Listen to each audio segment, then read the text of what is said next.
Hi, my name is Beau Biden, Attorney General of the state of Delaware. Here to talk to you about something that's very important to me and to my office, senior abuse. For every one of these types of crimes that's reported to our office, 5 go unreported. But 2 million senior Americans are affected every year. And 80% of these crimes are committed by family members against their so-called loved one. We need your help. Seniors need your help. So if you suspect that anyone is affected by any of these crimes, please contact our elder abuse hotline. That's Beau Biden back when he was Attorney General of Delaware. I suspect a lot of calls would come in today over the elder abuse inflicted on Joe Biden. Let me just start you with this. This is from 3 months ago. It's a montage prepared, so there's a clip of Biden in here. But this is how Joe Scarborough started Morning Joe 3 months ago. Start your tape right now, because I'm about to tell you the truth. And F you if you can't handle the truth. This version of Biden is the best Biden ever. She knows so long as she was 9. In fact, I think he's better than he's ever been. President Biden has a photographic memory. His understanding and mastery of a complicated geopolitical situation, remarkable. He is sharp, intensely probing, and detail-oriented and focused. Jackie, are you here? Where's Jackie? I didn't think she was going to be here. I was sitting, 2 feet from him across the table, and he was, intense. Have trouble walking sometimes? Yeah, so did FDR. Okay, you get the gist of this. Well, here now is the start of Morning Joe today on MSNBC. This is how they started it. Well, I think I should start by saying, without any apologies, that I love Joe Biden and Jill, and I will gladly debate anybody, anytime, any place, anywhere. Let's skip ahead. 45. I think his presidency has been an unqualified success. If, however, you believe, as do I, and as do so many people who watch this program and who fear just how dark of a place a second Donald Trump term will take America, then I think it's critical that we ask the same questions about this man I love, respect, and whose public service in saving this country from Donald Trump over the last 3.5 years I honor and always will. Oh, the tears of unfathomable sadness. Yummy, you guys. All right, let's just cut to the chase here. I want to get right to the part that you all are most interested in. It was clear last night on a debate stage here in Atlanta, Georgia, that Jimmy Carter on his deathbed 2 hours south of here could have had a more cogent, coherent debate than Joseph Robinette Biden did last night. Trump did not have a great debate, only in contrast to Joe Biden, did he? But it still made Donald Trump look capable of being a competent president of the United States compared to Joe Biden. So what do the Democrats do? Well, they keep Joe Biden, of course. Huh? Just hear me out here. How is this going to play out? Because the conclusion last night of all the Democrats was, well, Joe Biden obviously has to be replaced. Nancy Pelosi has released a statement this morning saying there will be no other nominee. Joe Biden has released a statement saying he is going nowhere. It actually makes some sense, and I want to walk you through my thinking on this. Feel free to disagree with me, but I want you to understand my thinking, and it is my thinking after talking to a number of freaked out and panicked Democrats overnight and this morning. I was up until 2 a.m. and then back up at 6 a.m. this morning. Democrats really want a new nominee. Here's the problem. The delegates to the Democratic National Convention are legally now bound to Joe Biden, who has 99% of the delegates. So they can't force those delegates to change their mind, and those delegates can't change their mind if they want to. They're legally bound to Joe Biden. And some of you are thinking, well, what about the superdelegates? If you will recall, in 2016, because of Bernie Sanders' insistence, the Democrats for Hillary Clinton changed the rules of the Democratic National Convention. Superdelegates only have an impact on a second ballot of a contested convention. On the first ballot, all the delegates are bound to the guy with the most delegates. That's Joe Biden. The only way for Joe Biden to go away is for Joe Biden to decide to go away. Joe Biden has to be convinced to step aside, and Joe Biden has a massive chip on his shoulder, convinced this should have been his all along. He's been running for it since 1988. He finally got it. He doesn't want to leave. And what would he go home to? 2 drug-addicted children and Jill Biden and his dogs who bite. Why would he want to give this up? Now, there's a larger problem here. Put very bluntly and frankly, Joseph Robinette Biden is a man who abandoned his 2 sons after his wife and daughter were killed in a car wreck so that he could go play senator in Washington, D.C., where he's been for the last 50 years. His favorite son ultimately died of cancer. His surviving son turned his brother's widow into a crack addict. Jill Biden likes to play doctor, professor. This is not a functional, normal family that can sit down and say, Dad, sweetheart, you need to retire. This isn't a functional family. In fact, it came out yesterday in a little notice story in Axios that even Barack Obama has referred to the Joe Biden family dynamic as, quote unquote, weird S-word, poop. That's how Barack Obama has relayed to friends the Joe Biden family dynamic. This is not a family capable of sitting down and telling Joe Biden to retire. They're on the gravy train. So who can do it if Jill Biden will not allow them in to see her president to do it? And he's surrounded by a bunch of people who are still furious with Barack Obama. But there's more than that to this that you have to understand. An open convention would be the worst possible thing for the Democrats because since 2016, the Democrats have fueled la résistance to battle and oppose the Republicans and in particular Donald Trump. And La Resistance, with the help of the media and the Democrats and progressive prosecutors, has become so emboldened that at this moment they are chasing Jews through the streets of America, blocking Jewish access to college campuses, and beating people up as they come out of synagogue in Los Angeles.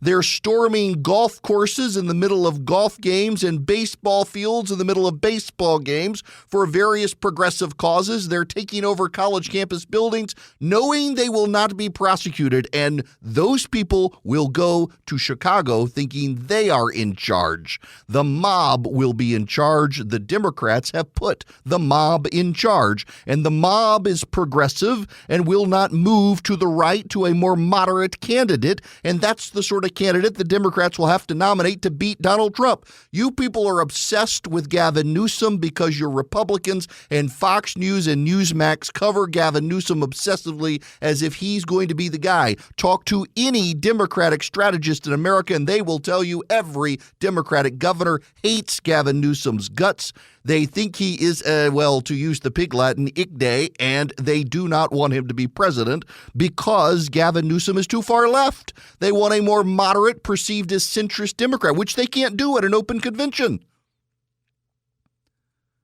The path of least resistance is actually to keep Joe Biden in place, who, first of all, you would have to convince him to give up the race anyway. And then if he gives up the race, they got a Kamala Harris problem. She's less popular than Joe Biden, but she's also the first black female vice president of the United States. How do you shove her aside? With the historic argument that back in the day when a president stood down, his white male vice president also stood down and didn't run back before we had primary conventions. Good luck with that precedent. The path of least resistance for the Democrats is to stick with Joe Biden and be convinced that Donald Trump doesn't have a ground game. He's outsourced it to Charlie Kirk's Turning Point USA group, and outside Republican groups are starting to get freaked out by what they're seeing on that. So the Democrat ground game is on fire, and guess what? The nation is 50-50 split. Do you really think the polling that didn't move very much in against Donald Trump after conviction is going to move against Joe Biden after what we saw last night? The nation's pretty evenly divided.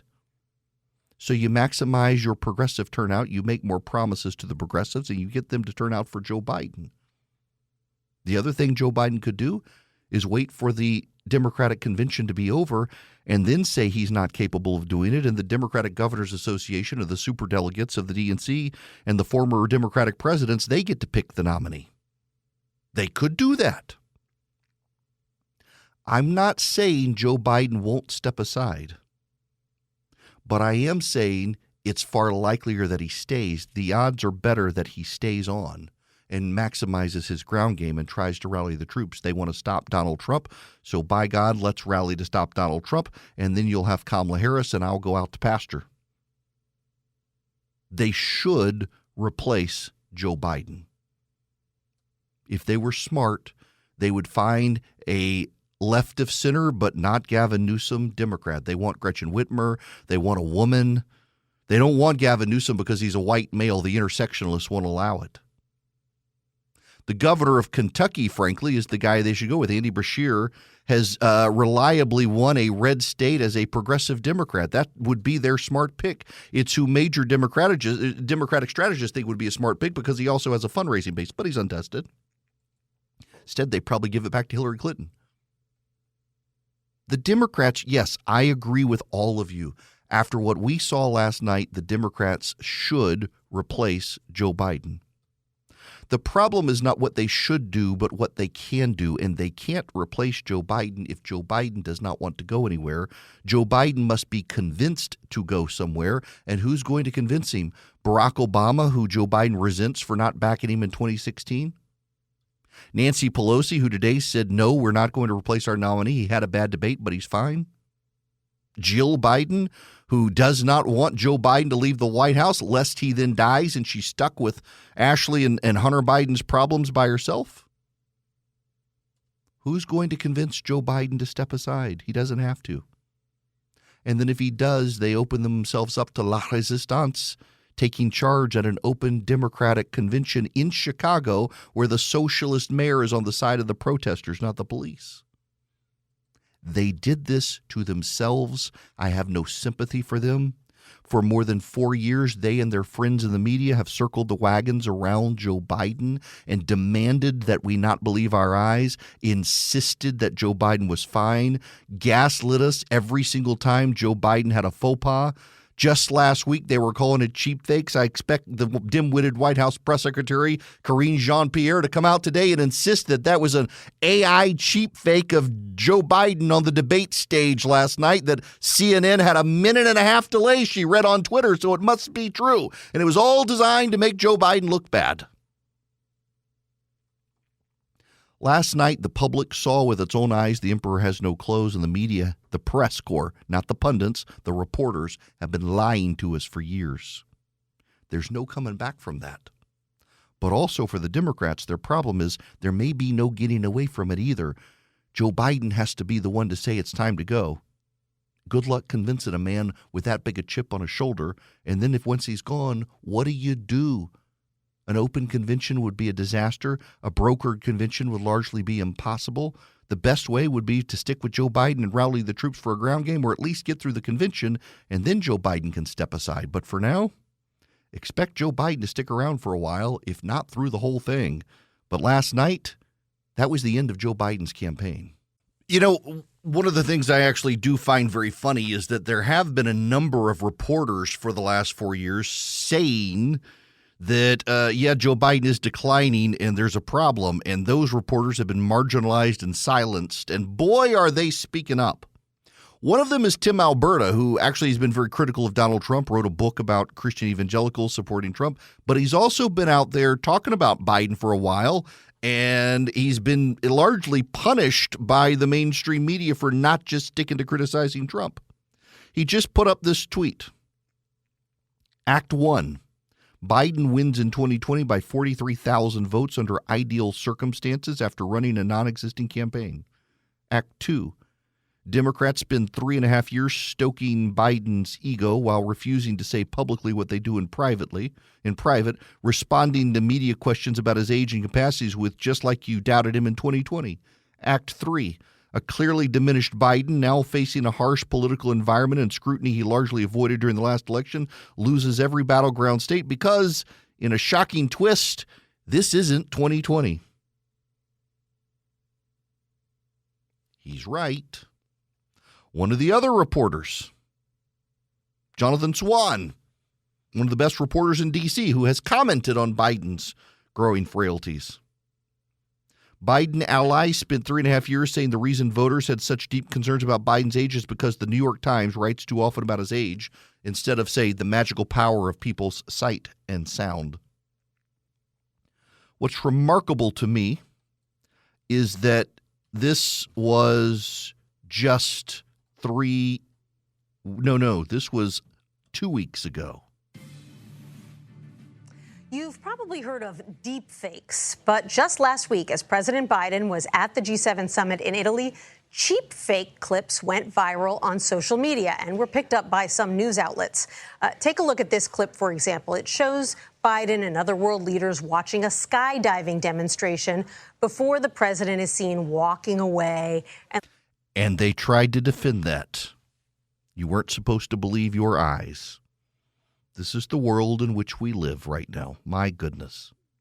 Now, while the Democrats are going through the process of what do we do, Hillsdale College wants to know what you would do to pick the president of the United States. If you go to ericforhillsdale.com, you can take their presidential selection survey and let them know what you think about how we pick president in the United States.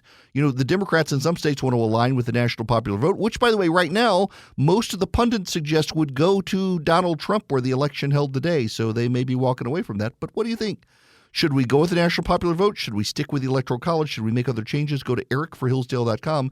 Let Hillsdale College know. By the way, this is a great time to also learn about Hillsdale College, a great conservative institution that has for a very long time educated Americans and provided great conservative information and commentary and free classes for people to take. You can find out about all of that at ericforhillsdale.com and take their presidential selection survey to let Hillsdale College know what you think about the presidents, how we pick them, and what changes should be made. Eric, E-R-I-C-K, ericforhillsdale.com is the website. Go check them out. Take the survey today. Greetings, conversationalists. It is Eric Erickson here this day after the disaster in Atlanta for the Biden team. Man, you might as well call the Biden team Sherman for how they burned down Biden's campaign last night. I haven't even gotten to the audio from the debate. I will get there. First of all, I need to do two notes for you. One is an apology. Today should be an open line Friday. Charlie is actually headed to Montana for the 4th of July vacation, and we were supposed to have a call screener, and then something happened at the very last minute, and it didn't work out, so I can't take your calls today.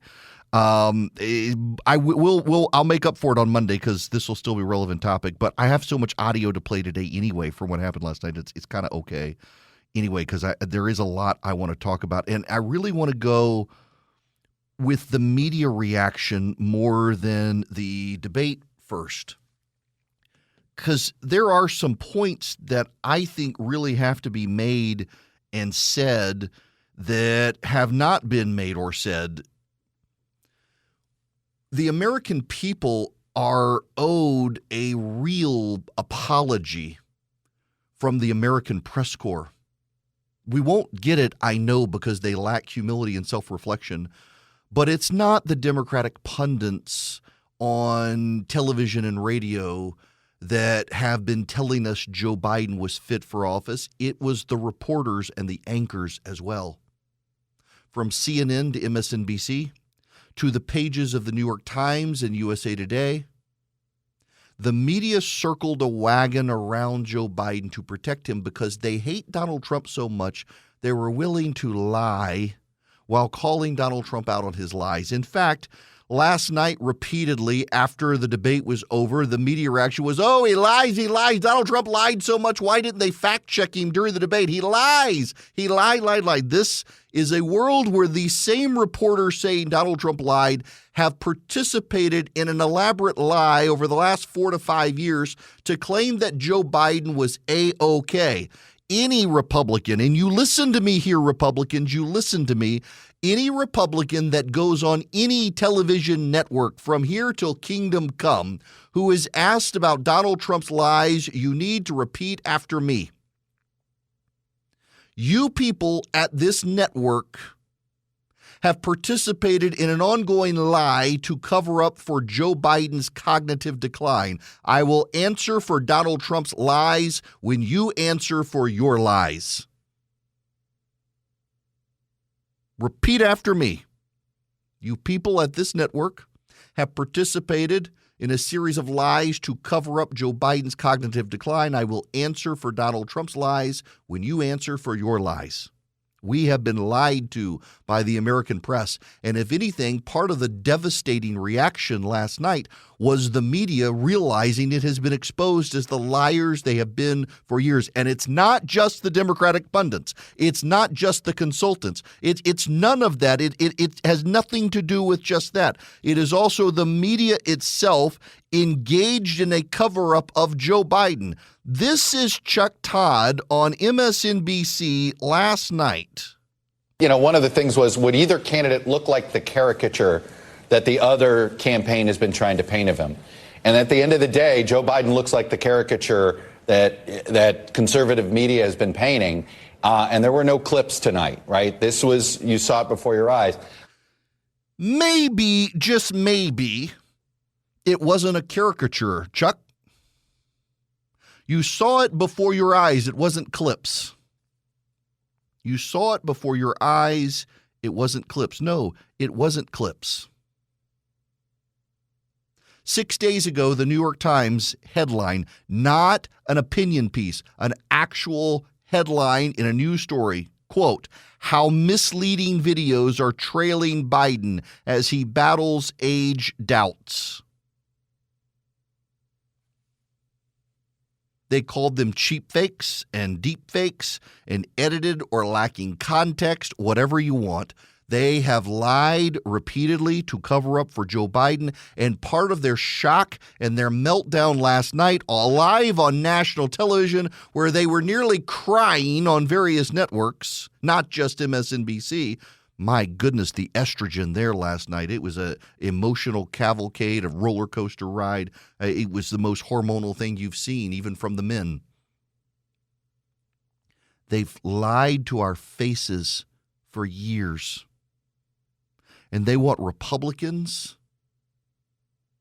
They want Republicans to answer for Donald Trump's lies. They want to call Donald Trump's lies out. This is a world where the media is so obsessed about Donald Trump's lies, they've been willing to lie about Joe Biden to protect him. And you can only protect him so far. Last night was an emperor has no clothes moment. Everyone realized it for themselves. Everyone realized they have been being gaslit by the media. Everyone realized that what they've seen has been true and what the media said was the lie. And they want no accountability for that. And then there's the Democratic Party itself. If the Democratic Party believes that Donald Trump is a threat to democracy, if the Democrats believe democracy is at stake in the election, they have to put a stake through the heart of the Biden campaign. But how can they do it? They've participated in the cover-up and the lie. And here's part of the problem. When the media industrial complex, when the American press corps and the Democrats have all colluded to cover up Joe Biden's cognitive decline and lie for us, the retreat from that position is brutal because the dam bursts in every which way in unpredictable ways over more than just that. The American public begins to ask, how much have we been lied to about other things? This is what we're dealing with, and this is why the media is so freaked out.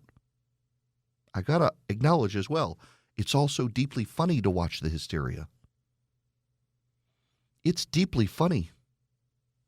The National Press Corps, not just Democrats, well, they're Democrat, but you know what I mean. The anchors and reporters blasted Robert Hur for suggesting that Joe Biden was not mentally competent to stand trial. Last night, the American public saw he was right. It's time to release the Robert Hur audio. It is time to release it and let the American people hear it for themselves. There can be no further damage done. We might as well get the truth now. Why still hide it? At the New York Times right now, let me read for you the 4 top op-ed pieces.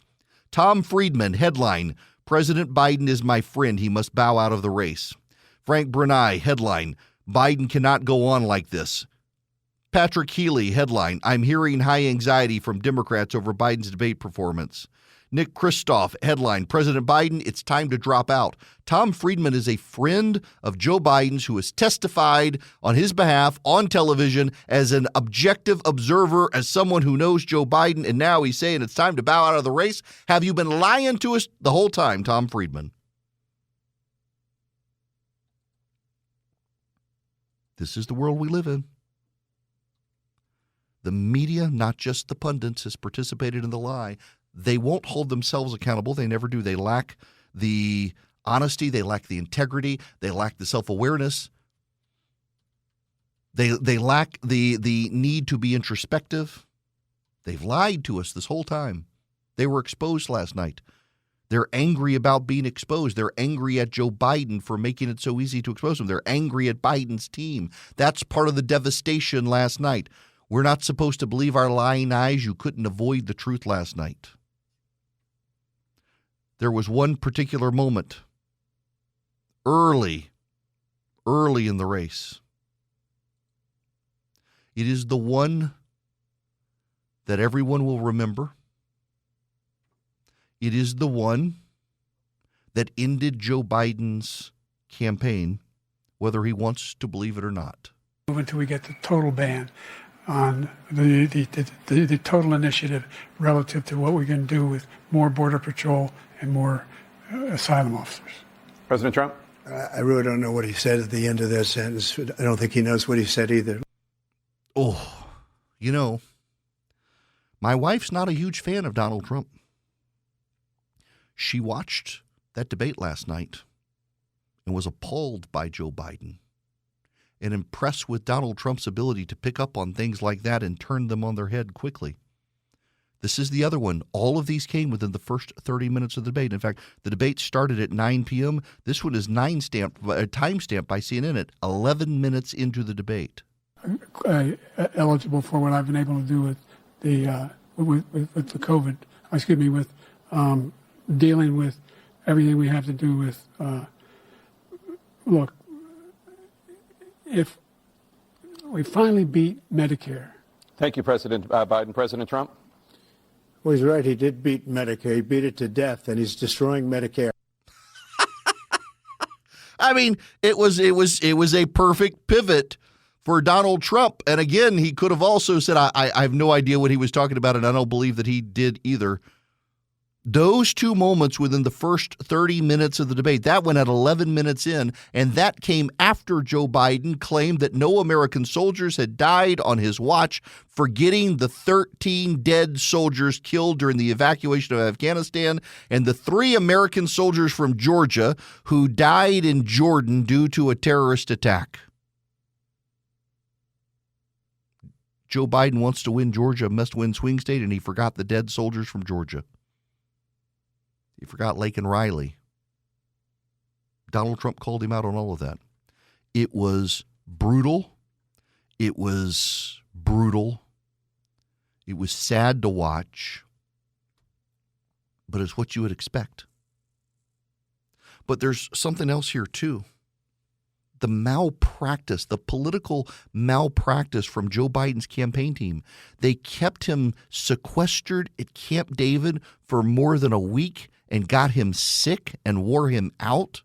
They should have given him the cocaine. They should have put him on drugs. What a stunning contrast from this and the State of the Union. It's hard to deny Joe Biden wasn't amped up on something at the State of the Union, given the stunning contrast between that and this after 10 days of unmitigated rest at Camp David. They wouldn't even allow him to address the nation publicly after the attacks on the Jews in Los Angeles. He just tweeted about it so that he could rest up for the debate. This was the best he could do. He came out looking like C-3PO, the way he walked. You almost expect to find him on a billboard that he's wandered off and the police are looking for him at this point. Jill Biden had to help him down the steps of the stage after it was over. And the punchline on all of the night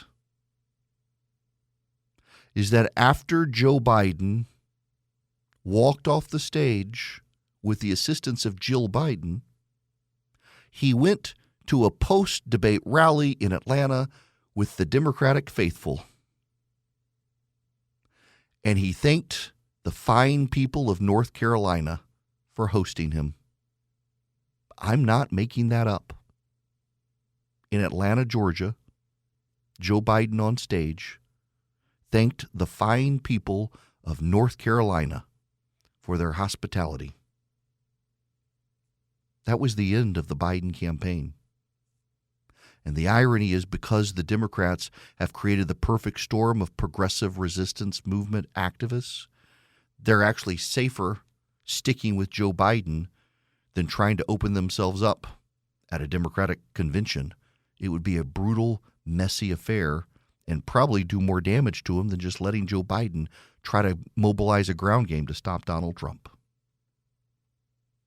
Now, I need to mobilize you to call 404-COMPUTE and get Vision Computers to help you with your computer needs, because if you have computer needs, Vision Computer can help you with your computer needs. In fact, Vision Computer can build you computers that save money but also produce a fantastic product, better than you're going to get at the one-size-fits-all electronics store. But then they give you world-class tech support for free. So if you have an issue, you don't know how to do something, 15 seconds or less, you call them, you get the answer faster than a Google search. But now here's the thing. If you don't have a computer from Vision, but you need tech support for your existing computers, they can do that too for $179 a year per computer. That's it, $179 a year.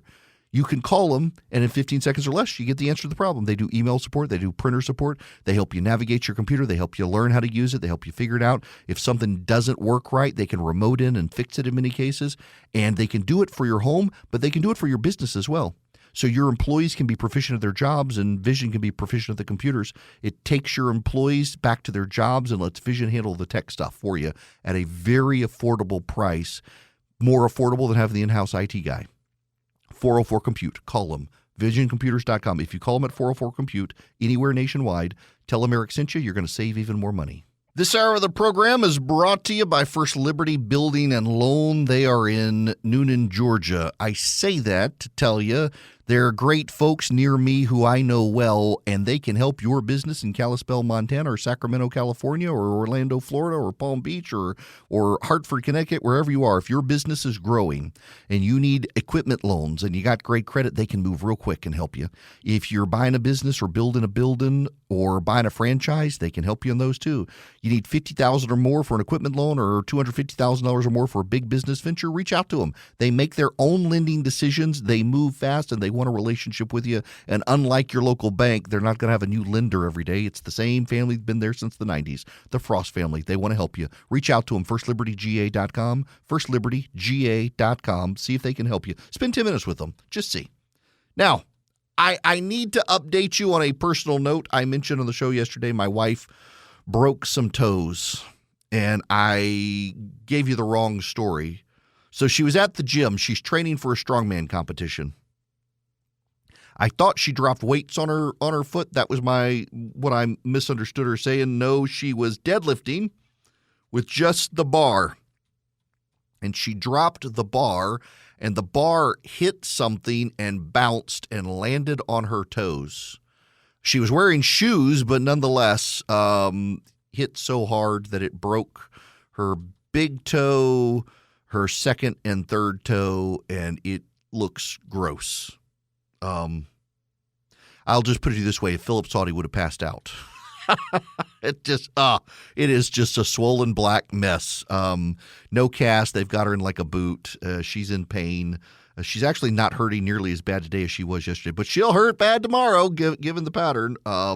Prayers appreciated. On a more sober and serious note, pray for Representative Thomas Massey of Kentucky. His wife has passed away today. Sad news. Thomas Massey's wife has gone home to the Lord, so keep him in your prayers. Now, when we come back, I want to actually get into the substance of the debate. We've talked about the disaster, the pattern, the flow moving forward, the press reaction, the Democrats' reaction. What was actually said? Because there was a lot. Now, by the way, as I mentioned, our crawl screener situation got messed up this morning, and so I don't have one. However, if you have voice memos and you want to send me your thoughts, you can send them to eric@ewerickson.com. I'll vet them during commercial break. They need to be short and pithy, however. But your name and where you're from, you can email Eric, E-R-I-C-K, eric@ewerickson.com. More importantly, the Speaker of the House of the United States of America, Mike Johnson, is going to be with us at the gathering in Atlanta, August 8th through the 10th. If you want to come, time is running out and hotel rooms are running out. You need to text ENGAGE, the word ENGAGE, E-N-G-A-G-E, ENGAGE. Text that word to 33777. I'll send you the link for a ticket to the gathering. It'll be in Atlanta, Georgia, August 8th, 9th, and 10th. Mike Pence, Brian Kemp, Greg Abbott, Kevin Stitt, Ron DeSantis, Speaker Mike Johnson, Senator Ted Cruz, Senator Rick Scott, Congressman Chip Roy, Congressman Rich McCormick, a whole lot more. They're all going to be there, and looking forward to having you guys there. Text ENGAGE to 33777. It's going to be a fantastic conference in Atlanta, August 8th, 9th, and 10th, the night of the 8th. Oh, and Glenn Youngkin is going to hang out with y'all the night of the 8th at the welcome reception. He's coming to actually hang out at the bar with everybody. So come to the event. When we come back, the actual debate. What was said, what was not said, how the two candidates handled each other, and how the moderators handled the debate. CNN, really, the only big winner last night.